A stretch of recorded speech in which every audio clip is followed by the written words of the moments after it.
Alright everybody, welcome everybody to the class. This is Grandmaster Alex Lenderman here, presenting the viewer's choice lecture.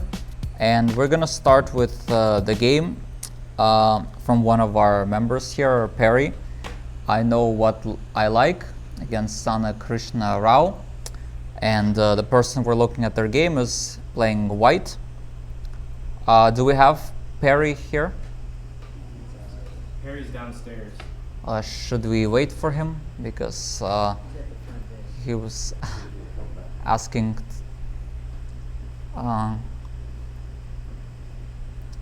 So in the meantime, let's quickly see what happened there. It was kind of a turn transpose into a Caro-Kann. D5, knight c3, classical variation of the Caro-Kann. And black played e6, which is a little bit unusual. Typically they do this, and the bishop f5. He can't. He's got to work. Oh, he's He's at the front desk. oh, okay. You know Watch what? the stream. What happened? He can watch the stream. We're live. Ah, okay. I see. Okay, so I'll do that game anyway then. Okay, fine. So knight c3, de. Yeah. So de is the main line. After which, in this Caro-Kann line, black has three main lines. Knight d7, bishop f5, and knight f6. However, in the game, black played e6, which I think is just too passive. It's like combining the French and the Caro-Kann, which doesn't make too much sense. Just closing in the bishop. I mean, if you wanted to play the French, then c6 is definitely not the move to play. So this is like a bad hybrid. White played natural, continuing development, bishop b4, bishop d3, makes a lot of sense. There's also move e5, which gains space, considering that for black to challenge the space, c5 would be loss of a tempo because of bishop d2, and well, it's just a loss of a tempo compared to all the main lines. So bishop d3 is fine though. And now black played another very strange move, h6. I think at this point he should at least do this and play knight f6. Instead, h6 was played. White castled. Knight e7. Bishop f4. Knight g6.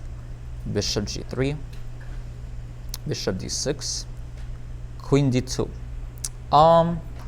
Yeah, so this was already a very good position for white because black basically violated a lot of principles.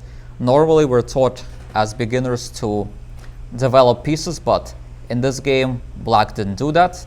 Lost a couple of tempos, and now white could probably already go for, opening up the center with ed. Black might take cd, because if you do ed, then it's even worse. You can give check, and then you don't even have a good way to stop the check, because after this, knight e5 is coming, threatening this, queen d3, and so on and so forth. So black played cd. Black probably plays cd, but then once again you do this very important idea, and then the white is now much better because you get now full control over the e5 square, which is now an outpost. And if black tries to save the pawn, for example, with a move like king f7, then white will win with just knight e5. So black probably will have to lose the pawn with castling, and then okay, you have an extra pawn and a better position. So this would probably be the way to go for white, just simply going for the exchange in the center and then exchanging the knight, and then just his only developed knight basically in the game, trading off black's developed pieces and also creating a bunch of weaknesses for black's camp. In the game, white played queen d2, which is also an acceptable move, developing move, but it's a little bit slower and it gives black a chance to kind of stabilize a little bit more. Black took on g3. It probably was also fine to castling. Bishop takes g3, h takes g3. In this particular position, it was maybe interesting to take with the f-pawn to potentially open up that f-file. Bishop takes g3, h takes g3, and now h5. Very desperate move, trying to go for an attack with h4. But the thing is, once again, with such poor development, usually such attacks will just not work. So it was natural that white played e takes d5, c takes d5, and rook e1. Once again, I think this idea would have been Very nice for white here. Very nice e5 square. Bishop on c8 is blocked in. Bad piece. Weaknesses. White is strategically winning here. Rook e1 was played. h4. And now white made a blunder with knight takes d5. So in this position, once again, this simple move, and then you could take here, knight takes, everything is good. But for some reason, white took here. So must have been a blind spot somewhere, because black just simply takes back the piece. And now, he's up a piece. Interestingly enough, though, despite that, white is still probably okay, because his position was so good before that even this position is unclear. So now white correctly took on g6, and then played knight e5. Better move might have been to play c4, with the obvious intention that if you take, you go rook c1 and you win the bishop thanks to the skewer. So black probably plays somewhere with the queen, and now you can take on h4. The reason it maybe was good to include c4, because after takes right away, I don't know, maybe black can castle and the queen is now comfortable, centralized here. So it's probably a good idea to drive that queen away with a move like a c4 or even rook e5. In the game, knight e5 was played. And now black found a good move, pounced on his opportunity, played h3, taking advantage of queen very well placed, and now creating some mate threats towards white. White played f3. Now this is a concession, because that creates potentially weaknesses to his own king as well. Black played h2.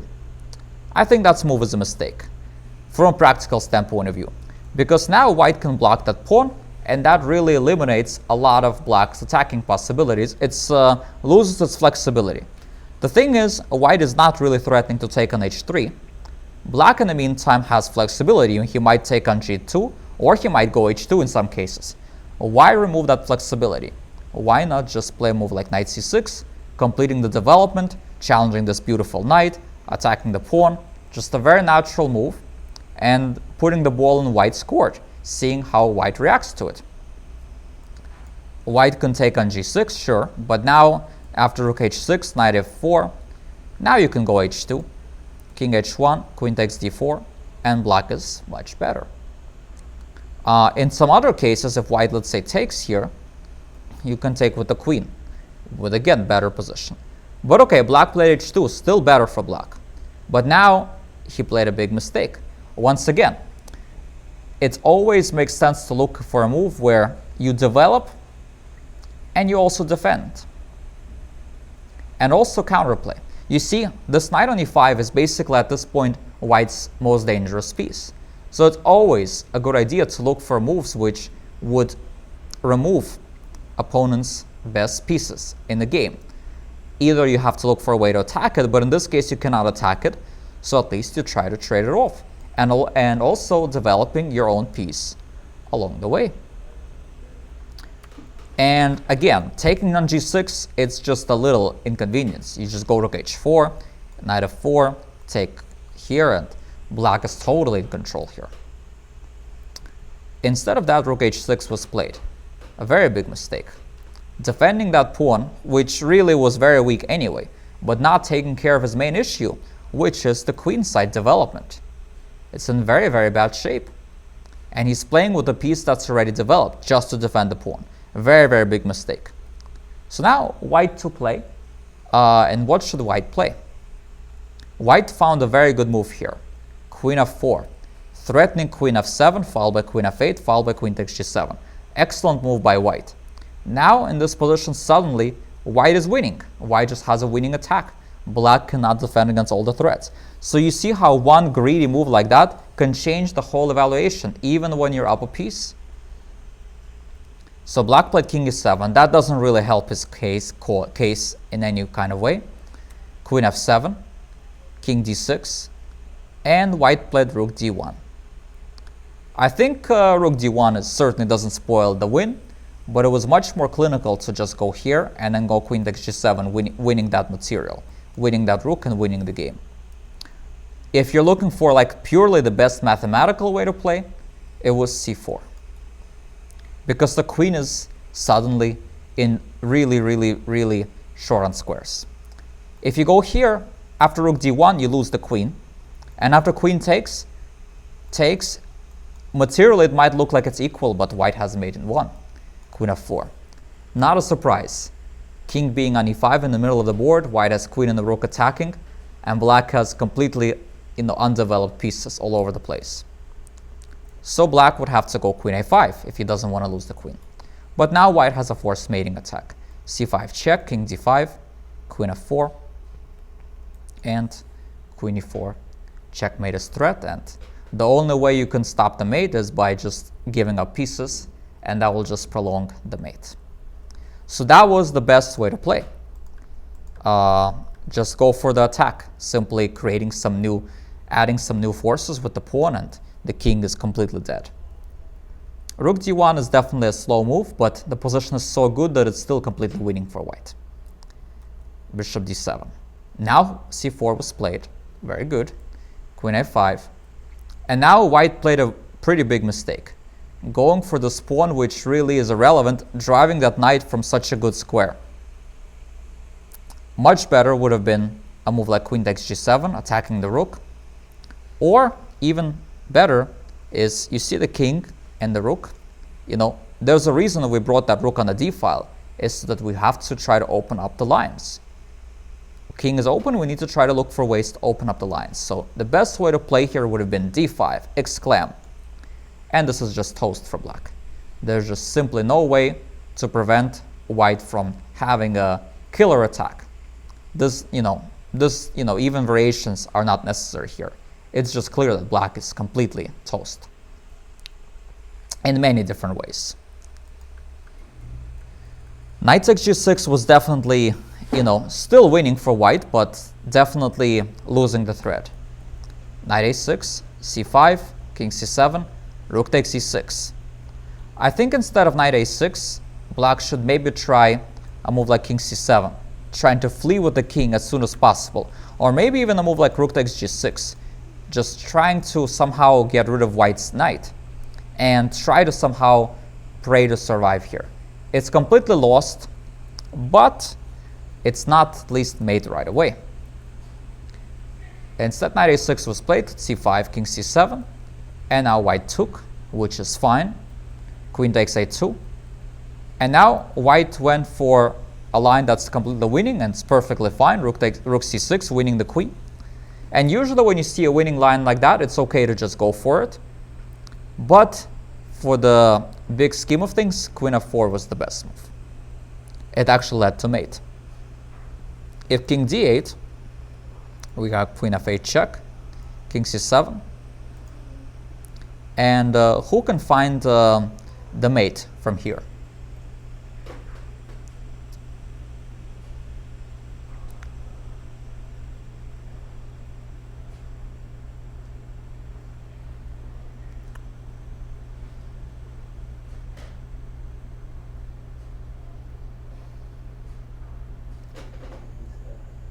Sorry?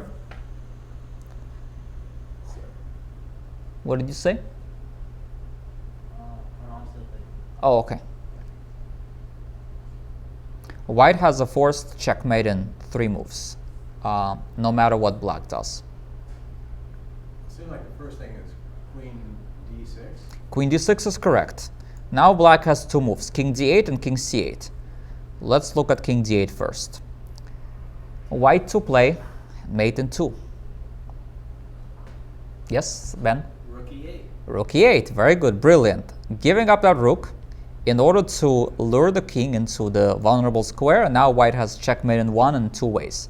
Queen e7 or queen f8, same kind of mate. What about king c8? Yes?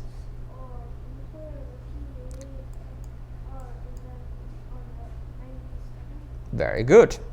So this was a forced mate. That's why you have to always look for checks. It might be mate. Queen f4. Very nice geometry, queen f4. Then king d8, king c8 doesn't matter. Check. Queen comes in here. And then only we have rook e8, knight e7. So this was a very nice geometrical mating motif here, which was better than what was played in the game. But rook c6 is also not bad. Also winning. And black played king b7. I guess, yeah. So maybe if king c6, then knight e5 was, of course, the problem. So bc was played, takes, king b7, queen b3, king here, knight e5. And this is a winning position. White is up queen for rook and a knight. But more importantly, white's king is completely safe, black's king is not, and black is totally busted. Rook b8, queen f7, rook d8, and rook a1. Perfectly good move attacking that knight, and there's really no way for black to defend the position. His position is kind of on its last legs. So black tried a few more moves, but the rest of the game was never in doubt. And here, black resigned. So it was overall a very nice game, and especially nice recovery, because, you know, psychologically, when we just make a kind of a strange blunder like that, blunder a piece, sometimes it's hard to, you know, mentally regroup. But it seems like white played a very good game, even after blundering that minor piece. Okay, does anyone have any questions on this game? All right, now I'm going to ask you guys another question.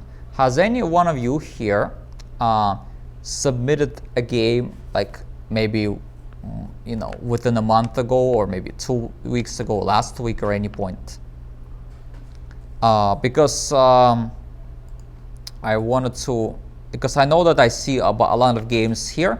So are any of these games, by any chance, your games? If not, then I'll go with the game I have in my score sheet, and we'll go over that game because that's, you know, one of the people who sitting here.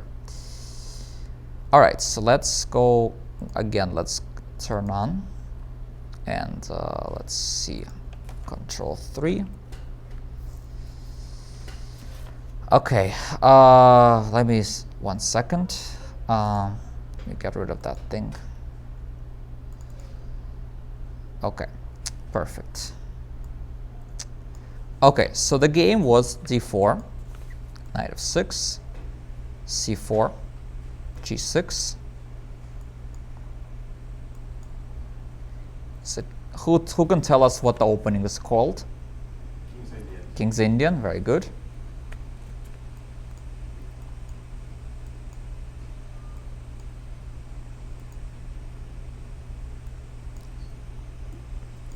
Alex, who's playing this game? Do you know?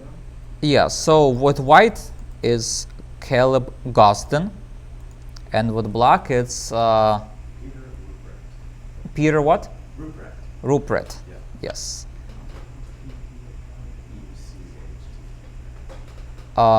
Okay, so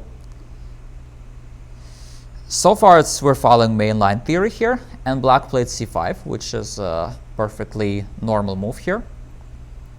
d5, knight d7. I'm not a big expert on the theory here. Instead of knight d7, I think e6 is also a move, and then knight f3 to take this. Yes. And then if you take, you play rook e8, bishop f5, knight d7, and maybe at some point try for knight e4.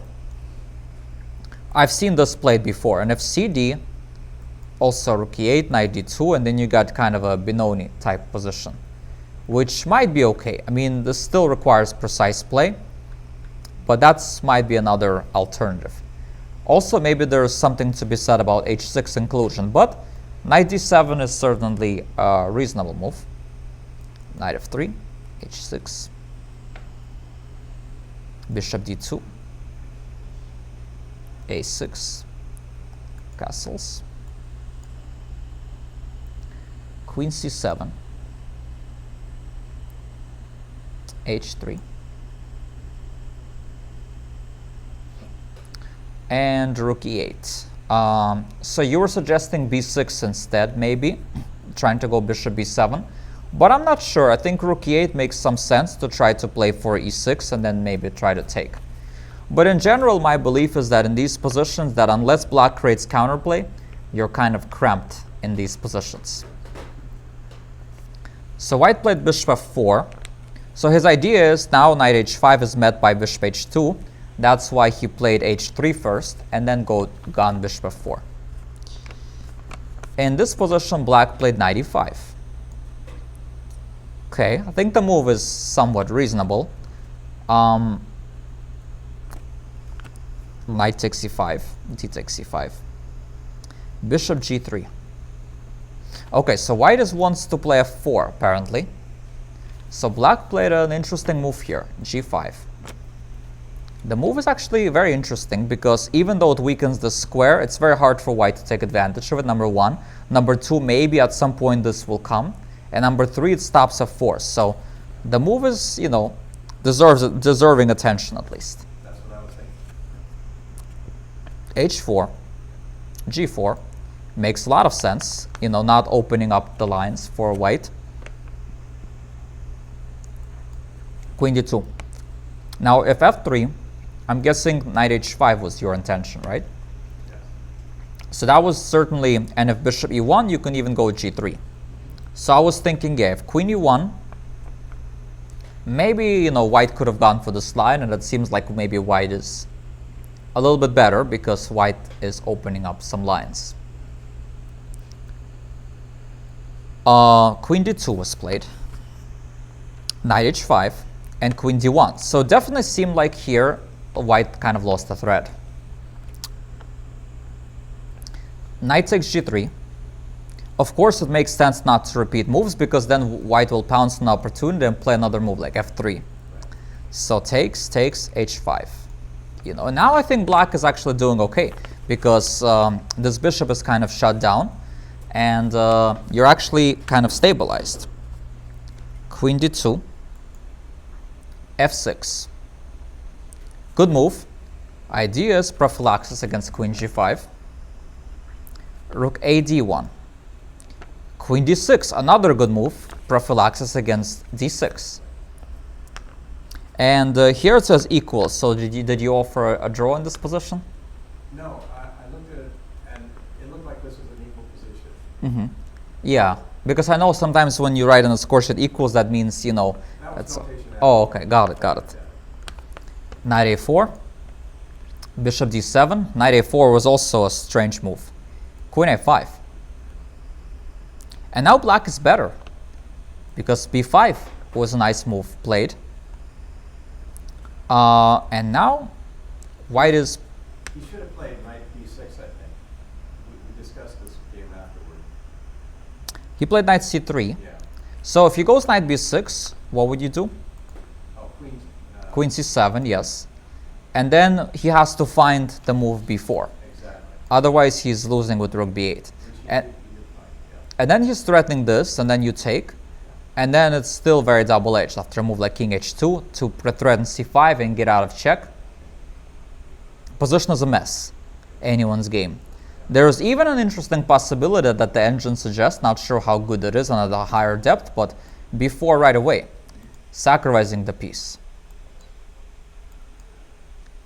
You have to go there and then c6. And you go there and rook b1. Queen a7, c5. And okay, I mean, it's one of these lines which it's very hard to evaluate this position during the game. And I think from a practical standpoint of view, it's like roughly equal chances. But I didn't see all of that, but I saw some of that. And I thought I didn't like that.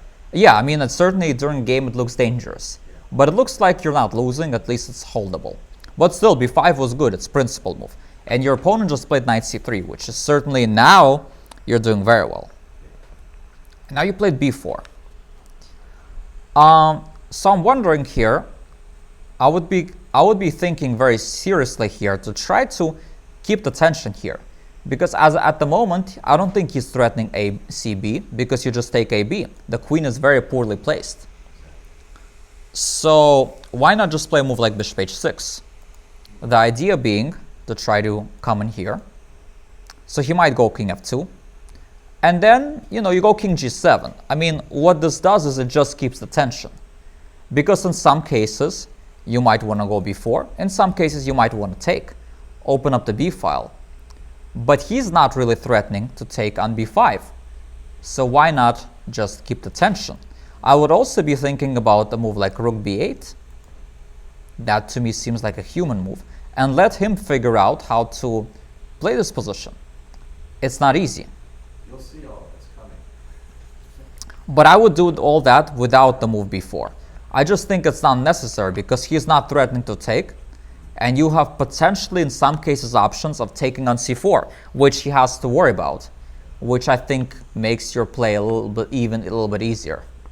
My thought was that his knight has to go away, and then I have a little bit more room. But Well, that's true. I mean, before is certainly a logical idea, but again, I would keep the tension because sometimes it's good to try to open up the b file. So knight b1. Bishop h6, king h2, bishop e3, rook d3, bishop d4, bishop d1, rook eb8. So what didn't you like about grabbing this pawn right here? actually, I think I just missed it. Ah. I was looking at it earlier, and then when the opportunity came, I missed it. Oh, I see. Yeah. So it was one of these double blunders, which it seems like both players missed. Okay, so you played rook b8, and now he played bishop a4, and you played king g7. Okay, so besides the idea of taking the pawn on b2, so first of all, if you do take the pawn on b2, I guess there's takes and takes. So that's one of the reasons why not to do that. However, there's a very interesting moment here where you had an opportunity to maybe get a very big advantage, but it's with the move that's very hard to find. Bishop b5. Actually, we discussed that, but after pawn b3, I didn't know what to do next. Keeping the tension, just king g7 and seeing what he will do. Okay. Because he's kind of also stuck in a way. He's stuck, but yeah, I couldn't see any progress. Okay, so let's say he plays rook f. So how does he play this position? Oh, after this? Yeah, in this position. Well, I'm thinking knight to d2, perhaps. King g6. And then I was always worried about rook to f5, and that's why I brought that king up.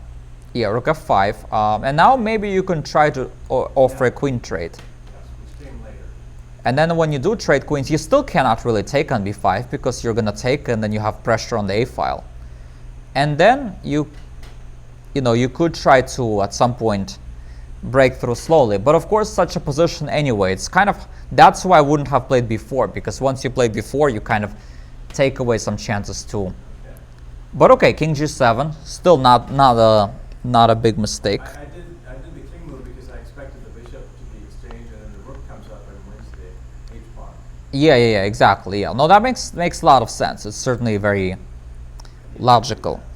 No, he did. You went king g6, knight d2, and now for some reason again. Okay, well now bishop b2, queen c5. So you played queen d6, and he played knight b3. So maybe that's why it was better to go queen d8 actually, just offer the exchange, and then if he takes, you're just in a position where you have no losing chances. And if he goes queen a4, then you can take on b2. So I think this would have been much better. Queen d6 though, it does give him a chance to play knight b3, and you're still kind of, then you have to trade off your bishop, and then you have to either allow c5 or e5. So it seems like queen d6 was a mistake. And now you traded queens. Still you're completely fine. He's rated 500 points higher than I am, so I was satisfied with the draw. Yeah, no, but if you're satisfied with the draw, then I think you should have played lines like bishop b5 where you couldn't break through. So knight takes d4, e takes d4, king g1, a5. Yeah, here maybe it made sense to play e6. Yes, or even I was looking at e5. Yeah, e5 also. Well, if your goal is to make a draw, then e5 probably just makes it, because you can't really take it because you take and. Well, he gets the Well, no. Oh, sorry. Yeah, he gets the c5. Sorry. That opens things up. No, you go rook c8 first, and then you take that. Yeah. Ah, and then you're still much better. I didn't see that. Yeah, I was worried about the C pawn. Yeah, because you can defend it, and then he's just like in a bad position. He has a weak pawn on e4. He just has a bunch of weaknesses. But yeah, e6 was probably objectively better, because after this, you can go rook e8, then you're threatening to take, and if anyone's better, it's you. Yeah. You played a5. He played rook d1. You played a4. Rook df1. b3. a3.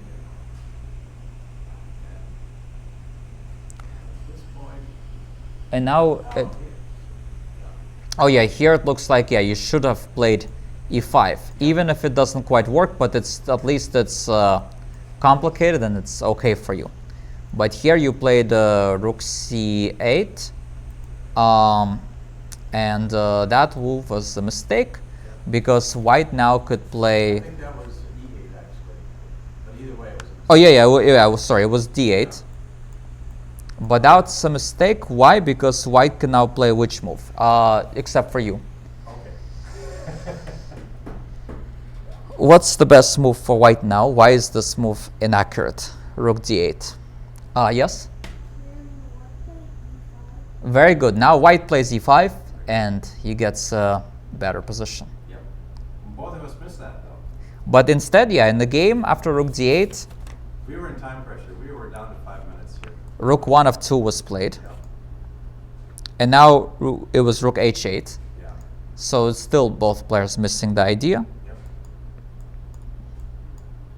I was thinking I could just shuffle back and forth and nothing would happen, but that's not the way it works. Now he played, he can also play e5, but he played d6, which is also good, because now if ed, rook takes f6, and after rook takes, yeah, rook here, and now the king is exactly where it belongs, and rook 1 here, And all of a sudden I saw my fortress falling apart. yeah, and the rest of the game is not notated, but here black's position is falling apart. It fell apart. White's king is just on d3, comfortably located. We were just in a few minutes, so I stopped notating. Right, But yeah. He took off the A and B pawn, and then that was the end of it. But I felt pretty good about playing at that level with someone 500 points above me. Oh, so he's a master? He's 2180. Oh, okay. Yeah, no, he's a good player. I know he drew an IM in a tournament. Yeah, so no, that was a pretty decent game against Kaleb, especially the early part where you pretty much were on target with a lot of critical moments. So who can tell us what were some of the main critical lessons, we can learn from this game? Some instructive moments that you can pick up on from this game. Just certain pawn breaks, I think, was very important. Knowing when to play certain pawns to open up the board, to leave your pieces more room. Sorry, what was that again? The pawn break? Pawn break. Yeah, pawn breaks, right. Any other? Yes? Sorry? Oh, never went down the card. Because at the end, he was just shuffling and try and puzzle, like a little bit of puzzle nexus to stop the front. Yeah. Well, I think to me, the main takeaway is, I think just more often than not, calculating more than one move ahead. Because basically, from what I could tell, in this game, every time he had like a one move idea, like a clear idea, you saw that, you stopped it. Queen g5, d6, you were able to stop it. But when it came down to, let's say, evaluating something that's like 2 moves deep, let's say for example a move like e5, where you have to kind of see see line like this, which is like a couple of moves deeper, kind of like not stopping the line too soon after this, saying, oh, it looks unclear, it looks wild, so let me just play something else. But actually looking at it deeper and evaluating more carefully, and comparing it to the other line and realizing that in the other line, it's also going to be suffering. It's not just a draw, that there is some winning plan for white. And, or even in this position, seeing deeper that, this kind of line you don't have to take automatically on e6, that you could go rook c8, and then he can't really defend that, and you're just better. So I think a lot of it is just calculating a bit deeper, calculating 2-3 moves ahead in critical lines. Because I know that, for example, one of the main difference I notice between, let's say, class players around your level, 16, 17, 1800, and let's say masters is precisely that. Just not stopping variations and calculating a bit deeper certain lines and not make quick conclusions. And also it's a matter of keeping the tension, creating more problems. I think you kind of, had the right grip on a lot of positional ideas. But then again, you kind of stopped because you saw the idea, but again, here you're concretely attacking the pawn, and after this you could just defend it. And here you can never lose. So it's like if you really want a draw, but this would be a perfect way to do that, because here he's actually completely stuck, and okay, you might not see how to break through, but once you put the king on g6, here you really could shuffle back and forth, and there's no way he could ever break through, because you can't ever take on b5, and anything he tries to do, he will only overpress. Like if he tries a3, he only opens up the b file for you. So it's like one of these where, not being afraid of ghosts that, oh, there's rook f5, but just, again, looking at it a bit deeper, instead of playing the most solid, safe move, and just also maybe it's psychological, just trusting yourself a little bit more and know that you're capable of, playing against good players, and that maybe you even don't understand chess worse than them, but just, calculating a bit deeper.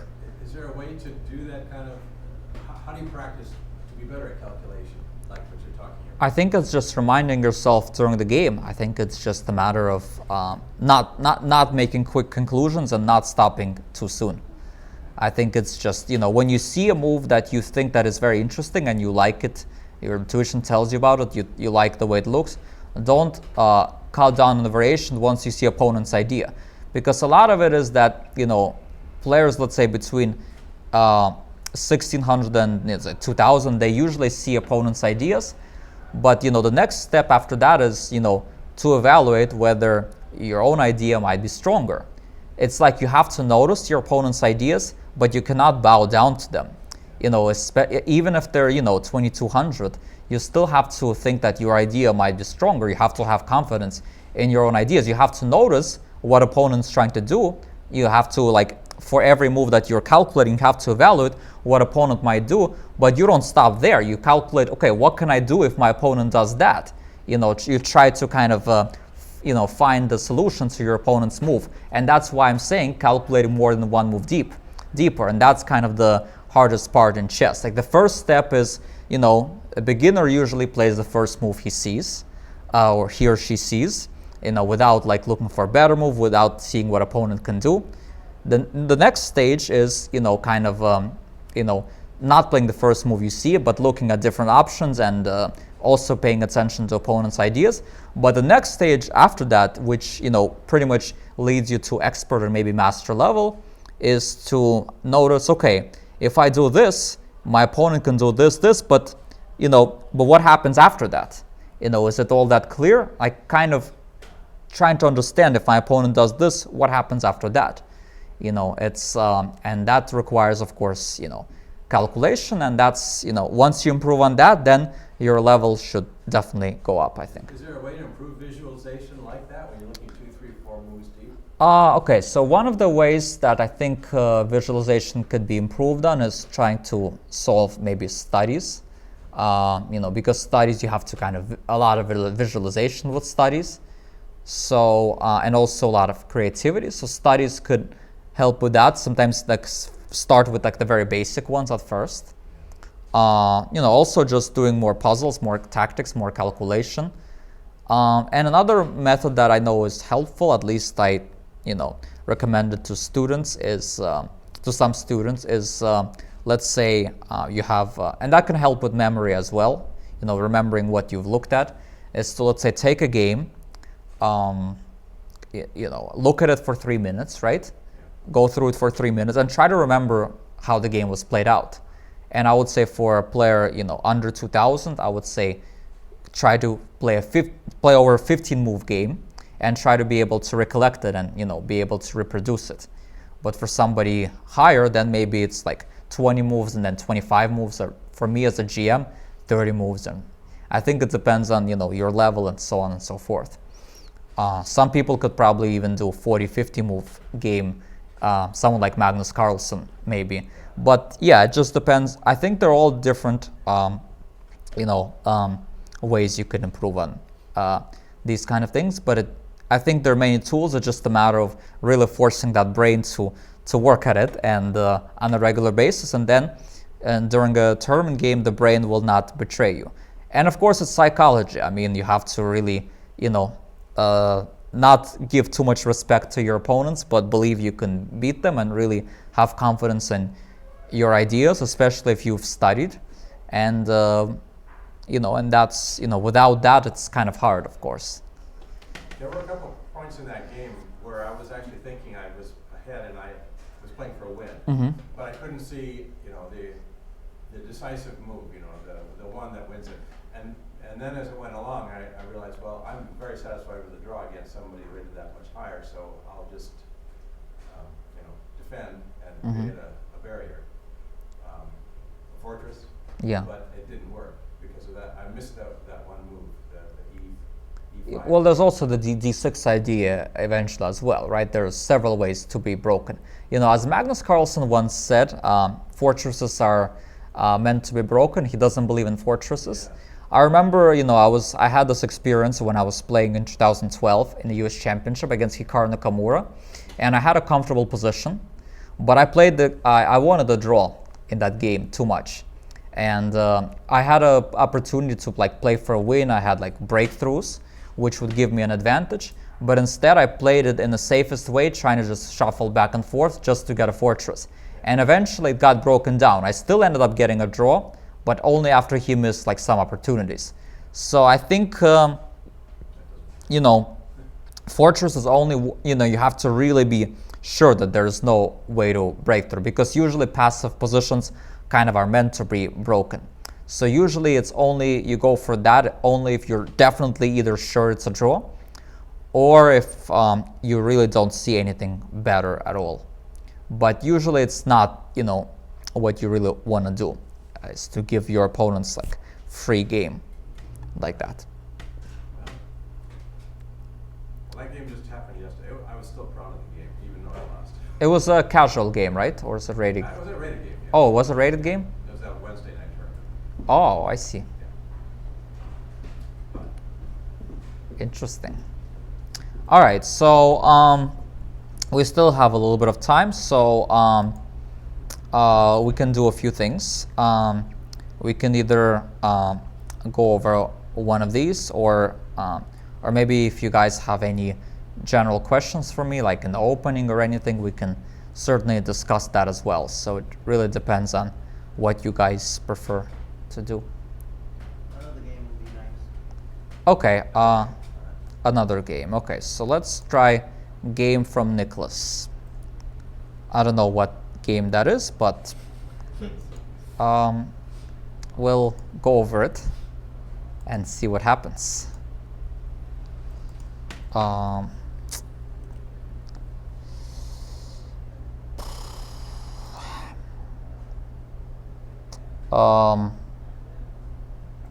Okay, so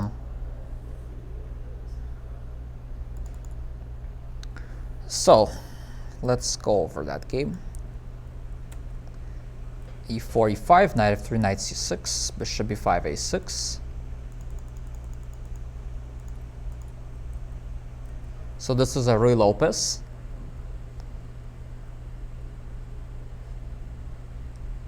Open variation. I think I've seen this recently in some tournament.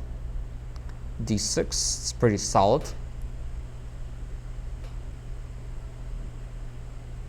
Oh yeah, I think I saw it. Nepomniachtchi, I think, played it against Aronian recently at Moscow Grand Prix. That's where I saw it. But I think Rowan might have played something, not d6, some other move. And here white played bishop d5. It seems a bit premature because, again, white's not really developed, and instead he's moving that same bishop twice, which is already well placed, plus trading it off and giving black a 2-bishop advantage. So I think in this position, knight c3 would have been preferred, just completing the development with an equal position. Was he threatening to, was black threatening to take the queen, then you take it back with the rook and then win the pawn? Well, before the knight, without the knight. Oh, I see. Probably not, because I see. Let's say white plays a random one. Yeah, right. Okay. Could be, because if you go knight takes e4, even though white has bishop d5, there is then rook d8, and okay, you have to still calculate after. There's some rook d3 move, and then there's rook takes d5, and well, it's a sharp position, down in exchange, but 2 bishops, so could be fine for black.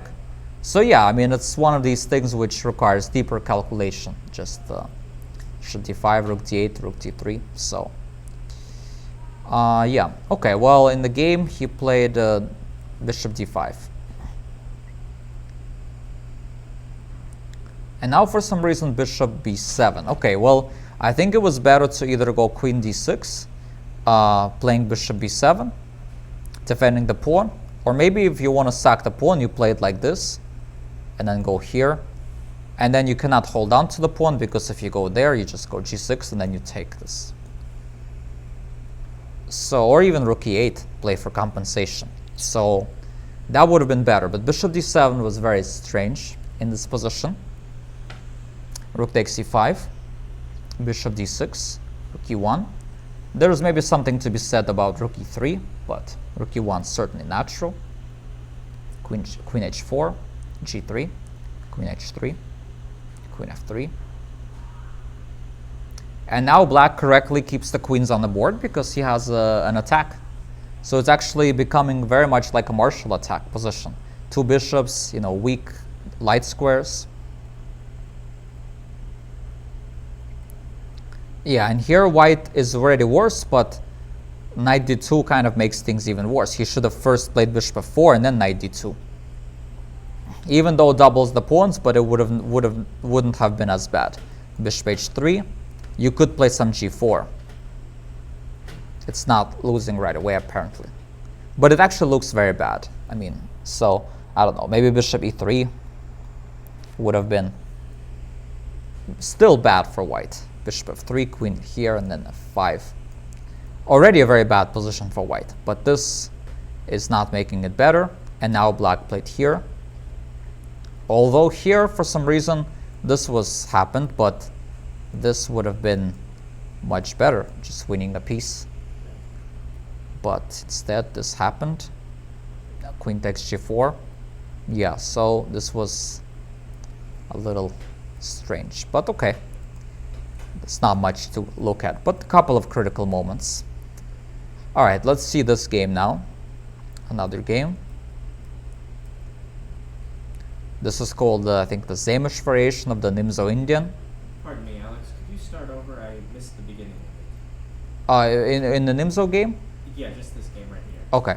So this game was d4, knight f6, c4, e6, knight c3, bishop b4, a3, and this is called the Saemisch variation of the Nimzo-Indian. And knight f3. More common here is to play for f3, 4 once you play a3, once you have this structure. White played knight f3, black played b6, white played e3. I would have preferred probably bishop g5, pinning the knight, but e3 was played. Bishop a6, bishop e2, knight c6, a4, knight a5, knight d2, c5, castles, rook c8, bishop a2, k8. Yeah, black is playing very logical, applying pressure on this diagonal right here, because that's where white has his weakness. And also this bishop on a3 is kind of a problem piece for white, because it's just not doing anything at all.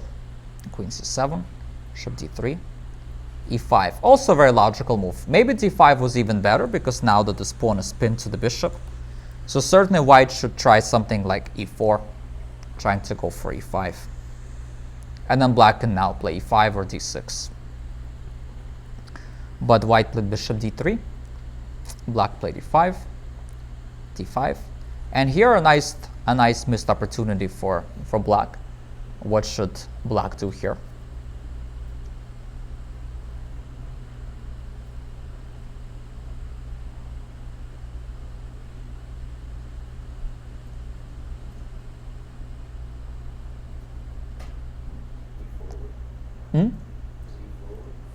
E4 is not bad, but then you go bishop e2 and you're not quite winning materials. So when you see a good move, we look for a better move. Knight takes d5, yeah, that just wins a pawn. And notice how this doesn't help because after this, just take here.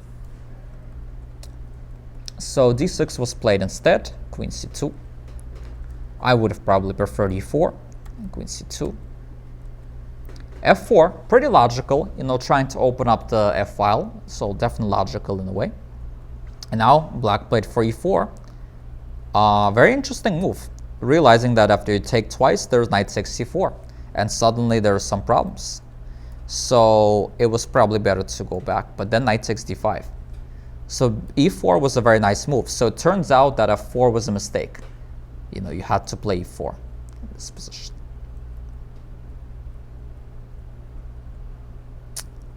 Okay, 1, knight takes c3, and rook takes e4. So now black is up a rook simply, and the rest is pretty simple. All right, let's look at another game.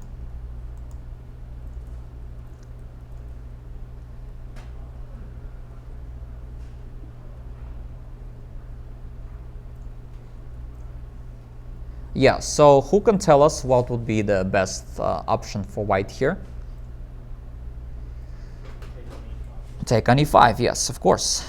Because d5 is met with a6. It's not as clear. But de, then take, and then take. And if king takes, you also do this. But in the game, bishop takes was played. And now bishop g5. So for some reason, white did not take the pawn in this game. Knight h5, g4, and now this should have been played. Okay, so this seems like a beginner game, so we'll skip that one for now. Let's see what happened here. Okay, so this is a Queen's Indian Nimzo. Actually, I played this line myself with white. Knight c6, a3. Bishop d2 is kind of more common here, but a3 is fine. Takes, pawn takes. Normally, queen takes c3 makes more sense. Otherwise, there is no reason for white to play the queen c2 line. The whole point of going queen c2 is so that then we can take with the queen and we avoid the double pawns. But b takes c3 is kind of inconsistent. So d6 was played, e4, e5, h3.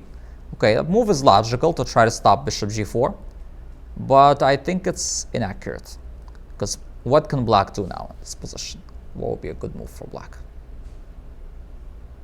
Well, you take the pawn, e4. Take, yeah, because after this you go rook e8. And even if you go d5 first, I think you can still go knight b8 and still winning the pawn. So he played b6, bishop d3. But if he was going to go b6, then it would have made sense to do that right away and not straighten up these pawns. So it's kind of inconsistent play for black. Yeah, he should have done this idea without taking on d4, of course, as we kind of saw in the previous Nimzo. And here I would have preferred bishop h4, trying to play e5. And after this, maybe even this kind of sack works, because why not? Threatening e5, f4, rook f3 looks very interesting.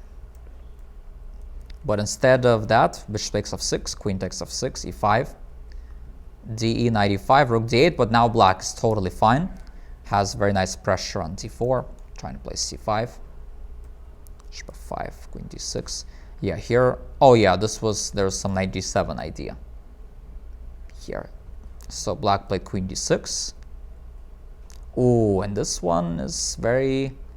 Every time you have f6 and h6 played, you have to be very, very alert. So who can tell us what does white play here? What should white play here, at least?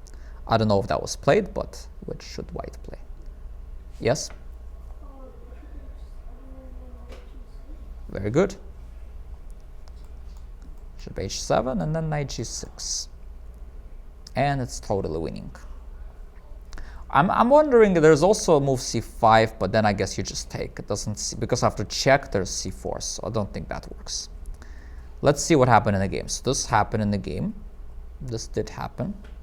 And now I just won the exchange. Knight h4 going for knight f5. That makes sense. Oh, but blunder happened though. Or maybe it was a sacrifice. I don't know. Ooh, this gets very interesting. Very double-edged. Queen g7. Takes d1. c5.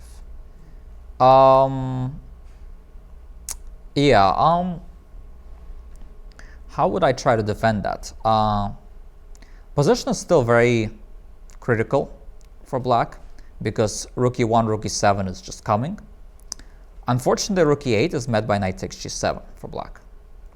So how would we try to defend that? That's the good question. Maybe it's already a tough position, but I would think that black should still be okay. Let's see.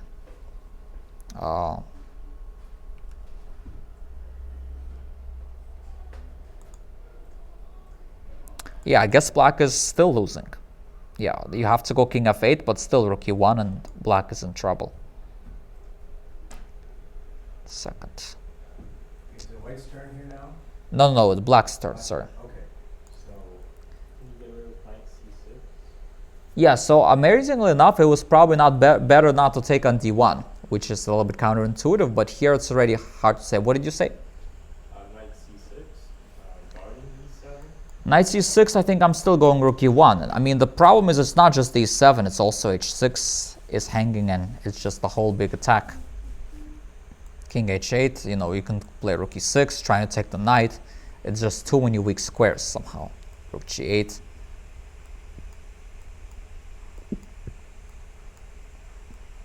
Just too many things hanging here. Here we go, rook e8. Here you go, here. Rook h6. So yeah, just too many. Yeah, somehow, yeah, this f6, h6, even here, even, you know, without a material advantage, it's still a problem. So in the game, c5 was played, but then d5. Well, d5 is a mistake, as we already said. Rook e1 was better. But after c5, what would be... after d5, black now has a defense. How can black defend this?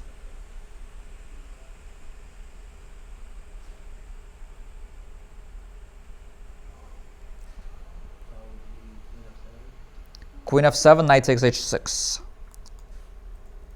Otherwise that would have worked even in the previous position.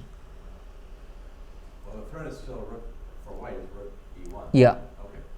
So the rook move on, rook e8. Well, rook e8, knight takes g7. It allows another. It stops one idea, but it allows another one. So we need to somehow, you know, king h8, still rook e1. They're still losing.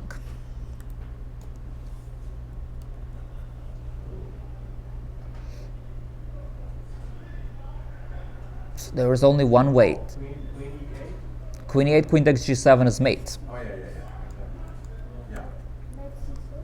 Knight c6. Knight c6, you're close, but slightly wrong execution, because now white has a brilliant way to win. Who can show us how white would win after knight c6?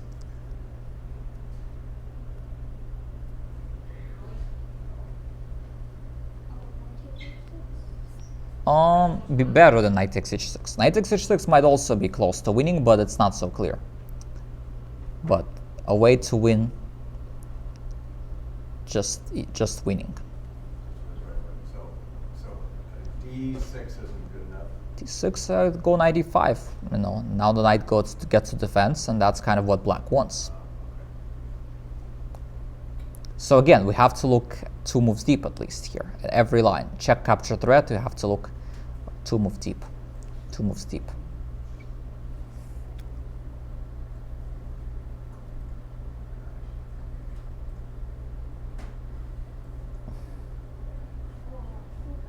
Yeah.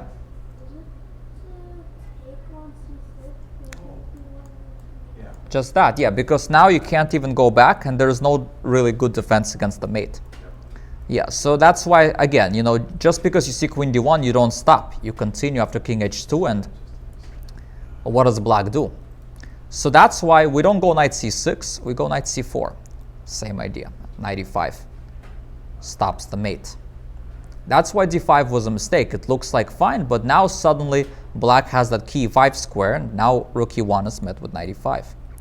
So black in the game tried, white played d6, but suddenly white got defensive chances. Black got defensive chances. And now it would be tempting to do this, but unfortunately for black, you queen here, so you're still losing here probably. Maybe not losing, but you know, it's kind of bad because after knight f8, let's say queen e7, you're going to lose some of your pawns now. The white queen is too active. So king h8, queen e4, rook e8, and now we got f4. And rook takes e7. And then finally came queen a8. So yeah, this got a bit sharp in the very end, but If back when he first moved the black knight to c4. yes. Yeah. Mm-hmm. Okay, so would f4 stop that? Well, yes, you can do that, but that's already slow. I can go knight d6. I can start fighting with that knight, and you don't have time to get rook e1 anymore because I'm dealing with that knight now. You can go there, but then I can go king f8 and or king h8. And okay, you still have promising position, but you're not winning anymore. So there are defensive resources. Yeah, so let's just quickly. So what happened is, 1 second. I don't know why. Okay. So basically, the position is equal here. oh, it is. Yeah. So d6, knight e5, knight e7, king h8, queen e4, rook e8, f4, and yeah, this position is equal, but you had to play knight f7. You had to just bring the knight back, and white is not really better in this position. It looks still dangerous, but the thing is, black also has ideas. But rook takes e7 was played, and probably he calculated up to a certain point, but maybe missed that queen a8 check. Very nice move in the end, and now this is very easy winning. Although, okay, wasn't the best technique, but still, yeah. Eventually white won this game, I assume. Yeah, so I mean, this last game was actually quite rich, so I was very happy to go over it.